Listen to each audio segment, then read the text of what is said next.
গল্প ভালো না হলে সাকিব খান কেন কোনো খানি ছবি চালাতে পারবে। বরবাদ দেখেছি, গল্পে জোর নেই, শুধু ফাইট থাকলেই সিনেমা হিট হয় না, কয়েক জায়গায় কাটাছেঁড়া আছে, এগুলো থাকলে সিনেমা চলবে না।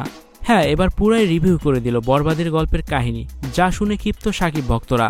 তবে এই নিয়ে জবাব দিলেন পরিচালক মেহেদী হাসানও। ঈদে মুক্তির তালিকায় রয়েছে বরবাদ সিনেমা, যা নিয়ে ভক্তদের আগ্রহ অনেক বেশি। অলরেডি টিজার ও গান ঝড় তুলেছে নেট দুনিয়ায়।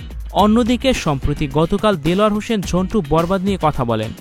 ঈদে তো মারামারি ছবি মানুষ দেখে, সাকিব খানের একটা ক্রেজ আছে। তিনি বলেন, সাকিব খানের ছবি হলে 2-1 দিন চলে।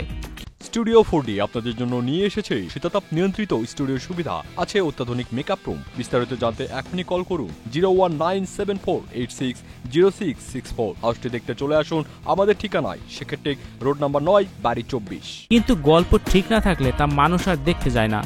বরবাদ দেখেছি, এটা গল্প নির্ভর ছবি না, শুধু ফাইট রয়েছে। আর সব ছবি ফাইট দিলে চলে না, গল্পে জোর থাকা লাগে, নয়তো সাকিব হোক বা যেই হোক সিনেমা চলে না। তিনি আরও বলেন, দেখেছি কয়েক জায়গায় কাটা ফাটা আছে, এগুলো থাকলে যে সিনেমা হিট হবে এমনটাও না।